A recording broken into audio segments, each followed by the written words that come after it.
70 millions de personnes regardaient en direct comment Muhammad Ali frappait et manquait sa cible. Encore et encore. 5 coups d'affilée et pas un seul n'atteignit son but. L'homme qui se tenait en face de lui était 2 fois plus léger et 20 cm plus petit. Il s'appelait Bruce Lee et ce soir-là, il fit au plus grand boxeur de la planète quelque chose que personne n'avait jamais réussi à faire dans toute l'histoire de la boxe professionnelle. Février 1973, New York. Les studios de l'émission de Dick Cavett, l'un des talk-shows les plus regardés d'Amérique. 400 personnes dans le public, des millions devant leur télévision et un direct sans droit à l'erreur. Bruce Lee était assis en coulisses sur une simple chaise pliante, vêtu d'un costume sombre avec le col de chemise ouvert. Il attendait son tour. Sa jambe battait inconsciemment à un rythme rapide contre le sol en béton, le seul signe visible que quelque chose se passait en lui. Son visage, lui, restait parfaitement calme. Il était venu à New York avec un objectif précis. Pas simplement apparaître à l'écran, mais expliquer. Expliquer aux Américains que les arts martiaux ne sont pas des numéros de cirque sortis des films, ni une simple curiosité exotique pour amateurs de sensations fortes. C'est une philosophie du mouvement, une façon de penser, un système entier reposant sur un seul principe fondamental, obtenir le maximum de résultats avec le minimum d'efforts. En 1973, cette idée sonnait comme une révolution. Le public américain connaissait le karaté à travers les compétitions où l'on cassait des planches en bois et le kung-fu grâce à une série télévisée où le rôle principal avait été confié à un acteur blanc plutôt qu'à un asiatique. Bruce le savait, les producteurs le savaient, tout le monde le savait et tout le monde se taisait. C'est précisément pour cette raison que chacune de ces apparitions publiques était bien plus qu'une simple interview. Dick Cavett passa en coulisses quelques minutes avant le début de l'émission. Grand, élégant dans son beau costume, avec ce sourire professionnel qui fonctionne aussi bien devant la caméra que dans une conversation privée. Ils échangèrent quelques mots sur le déroulement de l'intervention. Bruce voulait montrer plusieurs techniques et avait besoin d'un volontaire dans le public. Cavett hochait la tête, approuvé, et au moment de repartir vers le plateau, il s'arrêta et lança par-dessus son épaule « Au fait, il y a une surprise dans le studio ce soir. Muhammad Ali. Il est arrivé ce matin, a appris que tu serais là et a demandé à te rencontrer. » Bruce ne changea pas d'expression, mais sa jambe s'arrêta net de battre le rythme. En 1973, Muhammad Ali n'était plus seulement un boxeur, c'était un phénomène, bruyant, politique, impossible à ignorer. L'homme qui avait refusé de partir au Vietnam avait perdu son titre, l'avait ensuite récupéré, puis défendu à nouveau. Vainqueur de Sonny Liston et de Joe Frazier. 1,93 m, plus de 100 kg, et une vitesse de main qui, au ralenti, paraissait défier les lois de la physique. Les journalistes l'appelaient le plus grand athlète vivant, et presque personne ne contestait ce titre. Il voulait parler de boxe contre arts martiaux, peut-être même sparrer, en direct, devant 70 millions de spectateurs. Bruce restait assis en coulisses, réfléchissant à tout cela. Derrière la porte, le public bourdonnait d'impatience. Il ne restait que quelques minutes. Les projecteurs de studio frappaient d'en haut avec une telle intensité que les premiers rangs du public baignaient dans une chaleur presque palpable. 400 personnes étaient serrées les unes contre les autres, épaule contre épaule, et l'air dans la salle n'était plus frais. Il était chargé, vivant, saturé de cette électricité particulière qui naît quand un grand nombre de gens attendent la même chose au même moment. Dick Cavett était assis derrière son bureau avec l'air de quelqu'un qui en sait plus qu'il ne le dit. Bruce occupait le fauteuil d'invité, une tasse de café intacte posée entre eux. Il parlait déjà depuis 8 minutes, du Jeet Kune Do, du principe d'adaptation et de pourquoi les formes apprises par cœur ressemblent à des roulettes sur un vélo, utiles au début, mais qu'il faut finir par enlever. Le public écoutait avec attention, mais avec cette légère distance que les gens gardent quand on leur parle intelligemment de choses qu'ils n'ont pas encore vues de leurs propres yeux. Cavett le sentit. Il se tourna vers le public et demanda un volontaire. Plusieurs mains se levèrent immédiatement. Cavett choisit un homme au 3e rang, grand, presque 1,90 m, chemise à carreaux, jean, avec l'expression de quelqu'un qui est un peu nerveux mais essaie de ne pas le montrer. Il s'appelait Tom. Il avait fait un peu de boxe à l'université, rien de sérieux selon ses propres mots. Il monta sur scène, et la différence de gabarit entre lui et Bruce sauta immédiatement aux yeux de tout le monde. Bruce lui demanda de frapper vraiment, sans se retenir. Tom hocha la tête, prit une stance de boxe et lança un jab, direct, avec une technique correcte, pas un coup pour rire. La tête de Bruce bougea de 2 cm à peine. Le coup passa à côté de son oreille. Tom en lança un deuxième, même résultat. Puis un cross, puis un hook, 4 coups d'affilée, aucun ne toucha sa cible. Bruce bougeait à peine. Son corps se trouvait simplement ailleurs, là où les poings n'arrivaient pas. Le public commença à murmurer, pas fort, plutôt avec une surprise mêlée d'incrédulité, comme des gens qui viennent de voir un tour de magie et n'ont pas encore décidé s'ils doivent applaudir ou chercher l'explication. Puis Bruce demanda à Tom de frapper encore une fois, à sa guise, sans prévenir. Tom lança un puissant right cross, y mettant tout son poids. La main de Bruce se leva, attrapa le poignet de Tom, non pas pour l'arrêter net, mais pour l'accompagner et le dévier doucement, faisant passer le coup largement à côté de son épaule. Au même instant, son autre main effleura la poitrine de Tom, légèrement, presque tendrement. Si cela avait été un vrai combat, expliqua Bruce calmement et sans aucun effet de manche, ce toucher aurait atterri en plein plexus solaire et Tom serait déjà au sol. Tom regardait sa propre poitrine avec l'expression de quelqu'un qui essaie de reconstituer les 3 dernières secondes et n'y arrive pas. Le public applaudit, pour de vrai, pas par politesse. Cavett demanda de refaire le mouvement au ralenti. Bruce répéta, en expliquant chaque geste. Ne jamais opposer force contre force. Trouver la position. Comprendre où l'adversaire est vulnérable.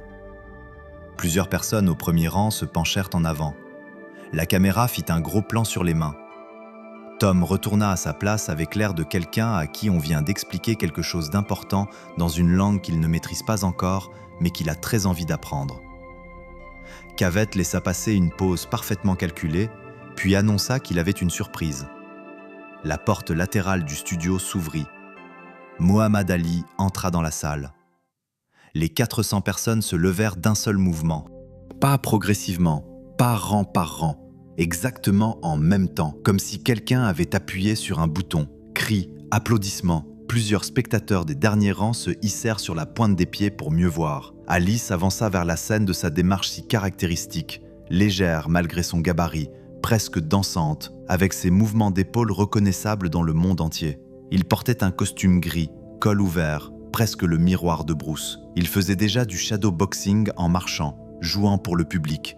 Et le public répondait à chaque geste par une nouvelle vague de bruit. C'était Muhammad Ali en mode spectacle, bruyant, magnétique, occupant tout l'espace autour de lui. Ils se retrouvèrent face à face au centre de la scène, et le contraste visuel était si saisissant que pendant quelques secondes, le public resta silencieux. Ali était plus grand de 20 cm et plus lourd d'une bonne 60aine de kilos. À côté de lui, Bruce avait l'air de venir d'une catégorie de poids complètement différente. Et pas seulement d'une, mais de plusieurs. Un gros chat à côté d'un lion, écrirait plus tard un journaliste. Ils se serrèrent la main. Ali parla le premier, fort, pour le public, demandant si c'était vrai que le kung-fu fonctionnait contre n'importe quel adversaire ou seulement contre d'autres pratiquants de kung-fu. Bruce répondit brièvement et calmement, sans chercher à impressionner.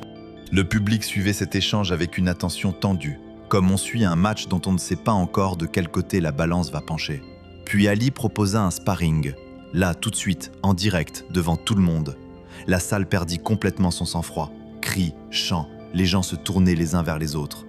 Cavett regardait Bruce avec l'expression de quelqu'un qui comprend qu'il se passe quelque chose qui n'était pas prévu au scénario et qui ne sait pas s'il doit s'en réjouir ou s'en inquiéter. Bruce resta silencieux quelques secondes. 70 millions de personnes devant leur télévision. Un direct. Le plus grand boxeur du monde en face de lui. Refuser, c'était rendre vaines toutes les paroles qu'il venait de prononcer sur les arts martiaux. Accepter, c'était monter sur scène sans filet et sans droit à l'erreur. Il répondit simplement « D'accord, mais d'abord les règles ». L'équipe technique du studio réagit rapidement. On écarta la table, on dégagea l'espace et on déroula un fin tapis au centre de la scène. Ali enleva sa veste et la tendit à un assistant. Dessous, il portait une chemise blanche. Il déboutonna méthodiquement ses manches et les retroussa jusqu'au coude. Ses avant-bras étaient tels que plusieurs personnes au premier rang ne purent s'empêcher d'échanger un regard.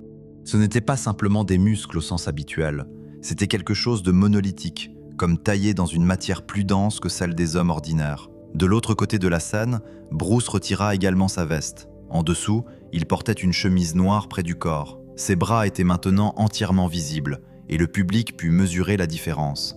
Ce n'était pas une question de volume, mais de densité. Chaque muscle était à sa place. Rien de superflu. Un corps conçu comme un outil, réglé jusqu'au moindre détail. Ils prirent position sur le tapis, face à face. Cavett s'écarta. La salle se tut. Ce silence était particulier. 400 personnes qui, une seconde plus tôt, criaient et scandaient, se turent d'un seul coup, si parfaitement synchrone que l'on entendit soudain le bourdonnement du climatiseur au plafond. Les gens des derniers rangs ne bougeaient plus. La caméra prit un plan large. Les deux hommes sur le tapis, séparés d'environ 2 mètres. Sur les moniteurs disposés aux extrémités du studio, on voyait exactement ce que voyait tout le monde. 2 hommes, 2 mondes, 2 philosophies, debout à 3 pas l'un de l'autre sous les projecteurs du direct. Il faut se souvenir de ce qui se passait dans la boxe américaine au début des années 70 pour comprendre ce que représentait Ali pour ce public. Quelques années plus tôt, il avait été privé de son titre pour avoir refusé de partir à la guerre du Vietnam, non seulement déchu, mais banni de la boxe pendant 3 ans au sommet de sa carrière. Puis il était revenu, puis il avait battu Frazier, puis il avait défendu son titre à nouveau. On ne se contentait pas de le respecter, on le craignait, on l'admirait et on le détestait en proportions égales selon qui regardait.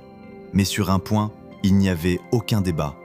Mohamed Ali frappait si fort que les hommes tombaient et ne se relevaient pas. Son jab, direct, du gauche, fulgurant, était si caractéristique que les journalistes sportifs le décrivaient comme une entité vivante à part entière. Et voilà que ce jab allait maintenant voler vers un homme d'1m70 et 63 kg. Ali bougea le premier. Un petit pas en avant, une vérification instinctive de la distance, purement professionnelle.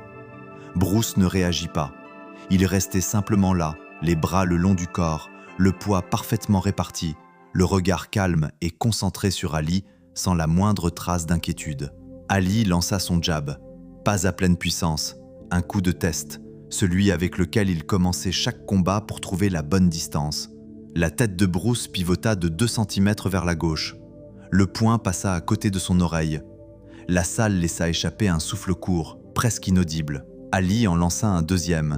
Même résultat, la tête de Bruce n'était tout simplement plus là où le coup arrivait. Ce n'était ni une esquive spectaculaire, ni un retrait, ni un blocage, juste un mouvement minimal après lequel Bruce se retrouvait ailleurs, une fraction de seconde plus tard. Ali fronça légèrement les sourcils et enchaîna. Jab, jab, cross, hook, uppercut. 5 coups en 2 secondes, les combinaisons mêmes qui lui avaient permis de battre des champions. Bruce traversa cette rafale comme l'eau passe entre les doigts. Il glissa vers la gauche sur le premier jab, recula d'1 centimètre sur le deuxième, laissa le cross passer à côté de son épaule, baissa la tête avant que le hook ne termine sa trajectoire et l'uppercut termina dans le vide. La salle explosa. Mais ce n'était pas l'explosion joyeuse d'un beau spectacle. C'était un bruit mêlé de stupéfaction et d'incrédulité. Plusieurs personnes au premier rang se levèrent. Une femme au deuxième rang porta la main à sa bouche. L'homme à côté d'elle lui attrapa le coude sans même s'en rendre compte. La caméra zooma sur le visage d'Ali. Son sourire avait disparu. Ce n'était ni de la colère, ni de la confusion. Quelque chose de plus rare. Le respect professionnel d'un homme qui vient de rencontrer ce à quoi il ne s'attendait pas. Tout au long de sa carrière, le jab d'Ali ratait sa cible environ 1 fois sur 3. Une statistique normale en boxe. Mais ceux qui le rataient étaient des adversaires de gabarit comparables, avec des réflexes entraînés et des défenses prévisibles. Bruce ne faisait rien de ce qu'Ali avait l'habitude de voir en face de lui. Il se déplaçait selon des principes que l'on n'enseignait pas dans les salles de boxe. Ali s'adapta. Il commença à travailler avec les jambes, avancer, couper les angles, pousser Bruce vers le bord du tapis pour lui retirer de l'espace. C'était une tactique intelligente, priver l'adversaire de toute possibilité de manœuvre. Bruce ne reculait pas, il bougeait latéralement, à gauche, à droite, en arc de cercle, trouvant toujours une faille là où Ali pensait n'en avoir laissé aucune. Puis Ali lança un droit direct à pleine puissance, pas un coup de démonstration, un vrai, celui avec lequel il avait mis Liston KO. Bruce ne recula pas, il avança, à l'intérieur, là où le bras n'avait pas encore atteint sa vitesse maximale, là où un tel coup perd son levier et son poids. Le poing d'Ali passa au-dessus de son épaule. La main de Bruce effleura les côtes d'Ali, un léger tape, presque doux. Ils étaient maintenant tout près, nez contre poitrine, et Bruce dit calmement que cela aurait été un coup au foie. Le silence, cette fois, dura plus longtemps. Le caméraman ne savait plus où pointer, sur Ali, sur Bruce, sur le public. Il choisit Ali. Sur son visage se passait quelque chose que l'on voyait rarement chez cet homme. Il réfléchissait. Il ne réagissait plus, il ne jouait plus pour le public. Il pensait, il reconsidérait ce qui venait de se produire. Puis il éclata de rire. Ce rire authentique d'Ali, sonore, venant du ventre, sans aucune théâtralité. Il se tourna vers le public et déclara qu'il n'avait pas réussi à le toucher, que cet homme était rapide, que tout le monde avait vu. Il avait vraiment essayé. La salle applaudit, mais d'une façon étrange. Les gens tapaient dans leurs mains tout en se regardant les uns les autres, comme s'ils n'avaient pas encore complètement compris ce qu'ils venaient de voir. On attendait une chose. Ali domine, Bruce tient bon tant bien que mal, un beau spectacle avec un résultat évident. Il s'était passé tout autre chose. Bruce dit alors que c'était son tour. Il leva les mains, non pas en garde de boxe, mais dans une autre position. Paume ouverte devant, mains détendues derrière, le poids sur la jambe arrière, le corps ramassé comme un ressort prêt à se détendre. La salle se tut à nouveau. Ce silence était différent du précédent. Avant, les gens se taisaient par surprise. Maintenant, c'était par anticipation. Bruce bougea. La salle ne vit pas le mouvement. Littéralement, 400 personnes le regardaient fixement et personne ne parvint à enregistrer ce qui s'était passé. Une seconde plus tôt, il y avait environ 1 mètre entre eux. L'instant d'après, la main de Bruce se trouvait à 1 centimètre de la gorge d'Ali. Elle ne la touchait pas, elle était simplement là, comme apparue dans l'air pendant que tout le monde clignait des yeux. Ali se figea, ses yeux s'agrandirent, non pas de peur, mais de l'impossibilité physique de traiter ce qui venait de se produire. Il porta les doigts à sa gorge pour vérifier. Bruce expliqua calmement. Une pénétration directe, le chemin le plus court entre 2 points, aucun élan, aucun avertissement, seulement le mouvement. Ali demanda qu'il recommence. Il regardait, se préparait, se concentrait. Bruce répéta. La main se retrouva à nouveau à sa gorge avant qu'Ali ait pu réagir. Cette deuxième fois fut encore plus saisissante que la première, parce qu'Ali s'y attendait et qu'il ne l'avait toujours pas vu venir. Toute la salle était debout, les 400 personnes d'un seul bloc. Cavett disait quelque chose dans son micro, mais ses paroles se perdaient dans le bruit. 2 techniques, 2 mouvements, et l'atmosphère de la studio avait complètement changé. Non pas parce que quelqu'un avait gagné ou perdu, mais parce que 70 millions de personnes venaient de voir en images ce que Bruce avait tenté d'expliquer avec des mots pendant les 8 minutes précédentes, que les arts martiaux ne sont ni une question de taille, ni une question de force brute. Et cette fois, ce n'était plus des paroles. Quand les caméras s'éteignirent et que le public commença à quitter la salle, Ali et Bruce restèrent seuls dans la loge. Plus de micro, plus de spectateurs, plus rien à démontrer. Ils parlèrent pendant une bonne demi-heure, d'entraînement, de fatigue, de ce que cela signifie d'être un symbole pour des millions de personnes tout en restant un homme vivant, avec ses doutes bien réels. Ali confia qu'à 29 ans, il se sentait déjà comme s'il en avait 40, que chaque combat lui prenait quelque chose qu'il ne retrouvait jamais complètement. Bruce écoutait sans le contredire. Il comprenait parfaitement ce dont il parlait, avec son propre langage et son propre vécu. Ils se serrèrent la main pour se dire au revoir, et Ali lui dit « Tu vas devenir plus grand que moi ». Bruce n'était pas d'accord. Ali insista. Ils se séparèrent sans qu'aucun des deux ne remporte ce petit débat. Le lendemain, tous les grands journaux du pays sortirent avec la même histoire en une. Les photos du show, Ali et Bruce face à face sur le tapis, occupaient les premières pages. Les reportages passaient en boucle sur toutes les chaînes. Dans les bars, au travail, à l'école, on ne parlait que de ça. Qui avait gagné, ce que cela prouvait, si le kung-fu pouvait vraiment tenir tête à la boxe. Les inscriptions dans les écoles d'arts martiaux explosèrent à travers toute l'Amérique en quelques semaines. Les entraîneurs de boxe commencèrent à intégrer dans leur préparation des exercices contre des styles non conventionnels. Un simple sparring de 10 minutes en direct avait fait bouger quelque chose de profond dans l'imaginaire collectif sur ce qu'est vraiment un combat et ce qu'est vraiment un combattant. 3 mois plus tard, Bruce reçut une lettre sans adresse d'expéditeur. L'écriture était rapide, un peu irrégulière, mais facilement reconnaissable. Ali lui écrivait qu'il avait utilisé certaines choses dont ils avaient parlé lors de son dernier combat, qu'il commençait à penser que le kung-fu et la boxe n'étaient peut-être pas si éloignés l'un de l'autre qu'il l'avait cru. Bruce plia la lettre avec soin et la rangea dans un tiroir de son bureau. celui où il gardait les choses qu'il ne voulait surtout pas perdre. La même année, Bruce nous quittait. Ali envoya des fleurs à ses funérailles. Sur la carte, il avait simplement écrit « Tu avais raison. Il ne s'agit pas de savoir qui est le plus fort, il s'agit de savoir qui comprend le plus. » La bande originale de cette émission de Dick Cavett existe toujours. Elle a été visionnée des milliards de fois, étudiée image par image, ralentie, analysée dans les moindres détails. Les historiens des arts martiaux continuent de débattre sur les détails encore aujourd'hui. Mais chaque discussion finit toujours par la même conclusion. 70 millions de personnes ont regardé Muhammad Ali frapper et manquer sa cible. Encore et encore. Et l'homme qui faisait ça pesait 63 kilos et se tenait sans aucune garde, les bras naturellement le long du corps, exactement comme au début de cette soirée, quand personne ne savait encore comment elle allait se terminer.